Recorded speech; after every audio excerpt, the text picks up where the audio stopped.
Hey, what's up guys? Welcome back to the channel. Here's just a quick 10-minute video of me getting the mud and tape done here in the shop bathroom I've been working on.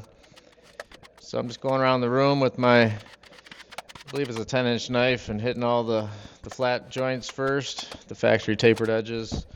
I like to use this mesh ultra thin tape on all those joints. It just works really well. It's easy to apply, it self-sticks, and then you can just go ahead and skim over it, and it's so thin that you don't have to worry about really sanding into it or anything like that. I mean, I do use paper tape a lot as well, but I do prefer that. I just feel like it's much easier. This stuff I've been using lately in the inside corners. It's a kind of a stiffer, it's kind of almost like a plasticky paper tape, and it's got a really nice crease down the center, and you can push it in your corners. It makes almost a perfect 90-degree, real tight corner. And when you're dragging your knife up and down it, you don't have to worry about cutting through that corner there, even if there's a little bit of a gap behind it. It just works really well, and it gives you nice crisp corners. So I've been using that lately, and it seems to work well. You see how I kind of cut the corner there on a 45 point? I'll do that where all the corners come together. That way it's not lapping over itself, and it just gives you a nice real clean corner there where all three corners and walls meet together. And you just do it the same way you would do any other paper tape. You just get the mud on the wall ahead of time, kind of pre-fill it, and then push it in, work it in. As soon as you get all the mud squeezed out from behind it and you get it where you want, I just go ahead and throw another coat on it right then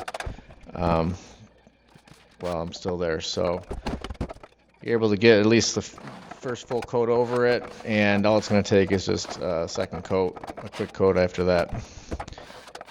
While I'm here, I'm hitting all my screw holes. Screw holes always take 2 coats, so go ahead and hit them all once, and then you have to come back around the next time you're in that area and hit them again, because it does shrink up and you'll see a little dimple every place where you haven't filled them at least twice. So generally the order that I do drywall is all my flats first, which are your factory tapered edges where they meet together. Then I'll do inside corners. Then I will do my outside corners, and then I'll do any butt joints after that, which is the 2 ends of the drywall that aren't tapered, where it's just squared edge, square to square. Those are kind of the ones that are not so much the hardest, but the ones you got to float out the farthest to make them not visible.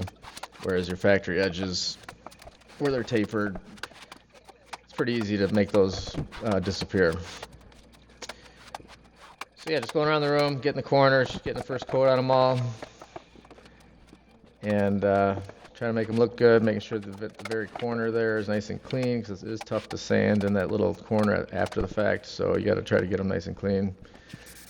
When it comes to outside corner bead, I really don't like using just the metal nail-on corner bead. I either use the paper faced with the metal backer, or this one's paper with the plastic backer, and I use the spray adhesive to attach them. Another trick for you is use an 8-foot level if you got one, or even at least a 6-footer, and get them as plumb as you can. Obviously, it just looks good if you can get them straight, especially on a shower opening like that. But more importantly is that they're flat and that there's no humps or bumps in them, so that your corners don't have any waves to them. And as soon as I get that done, I get them where I want them. Just go ahead and fill them up real good with the mud.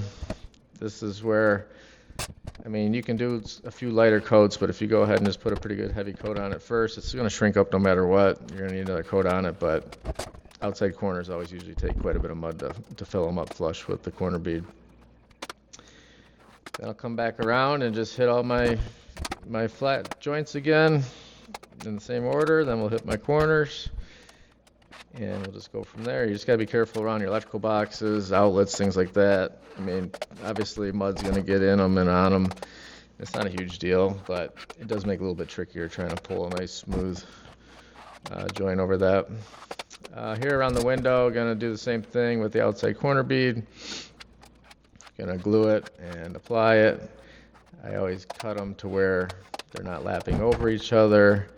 And I even nip the very outside corners of them so you don't have like a point behind the drywall. So if you look on the top right and left, they're kind of nipped on a 45. That way the corner of the bead's not trying to poke out.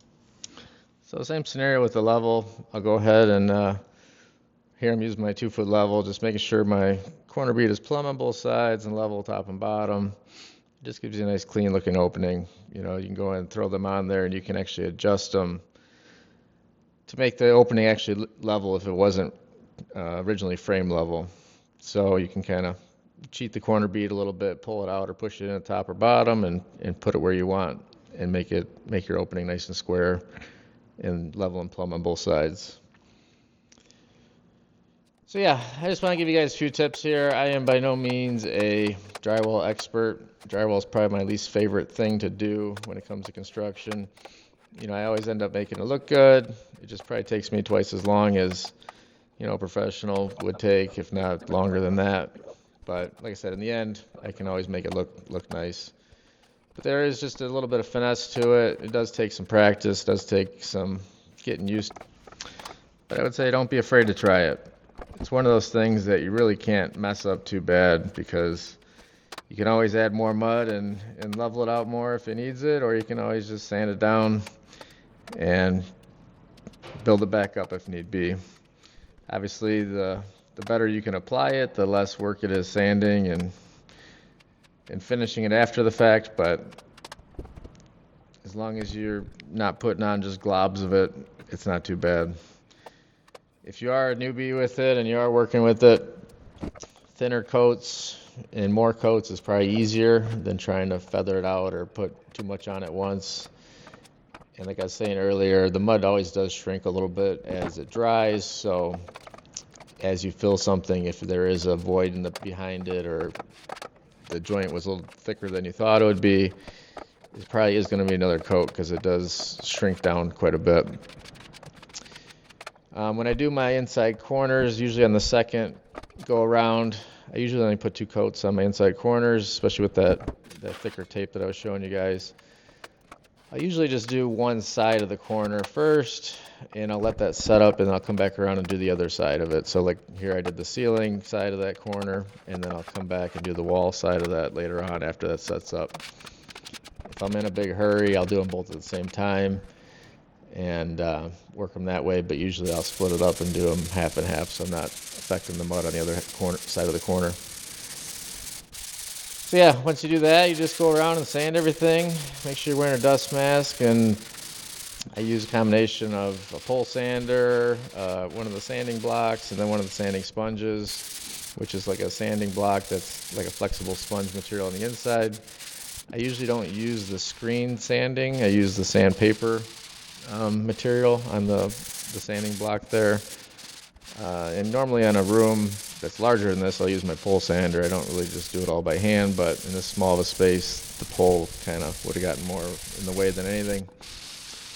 I kind of just use a combination of the two. I use the sanding block there with the handle on it to kind of get the big stuff knocked down and get areas flattened out, and then I'll come around with the little sanding sponge and kind of feather in the edges. I'll use that in my inside corners and work the corners real good and just kind of get it all smooth. You got to remember to hit all your screw holes, because if you don't, you'll definitely see those when you go to paint them. But the big thing here is just take your time sanding. Don't dig into it. Don't over sand. You don't want to fuzz out all the paper on the drywall or sand too deep to where you're getting into the tape behind the mud that you just put on. And just use your hand and feel it, and try to get a light on it at a little bit of an angle so you can kind of see if there's any high ridges or dips in the drywall. But it's just a matter of finesse and feel to it and getting it all. So here I just want to show you guys how much dust actually can come out of a dust mask here. I mean, I was only sanding for maybe 20 minutes in that little bathroom, and that much dust got collected in those filters. And I'm sure there's even more that didn't come out from tapping it on the floor. But do your lungs a favor and wear a mask when you can. I can put a link in the description of that one. I really do like using that one. Works well. Actually want to wear it. It's not one of those dust masks that's uncomfortable. Anyways, after everything's sanded, just going around the room, cleaning up all the dust, get everything cleaned up, take a putty knife, knock off all the high spots and chunks stuck to the floor, vacuum out the electrical boxes and stuff like that. And I actually take the vacuum wand and vacuum all the dust off the walls before priming. And that's about it. So just want to show you guys the process. I appreciate you watching. And if you want to hit that like button or subscribe, I'd appreciate it. Still more to come in this bathroom project here and many other projects in the shop. So thanks for watching. See ya.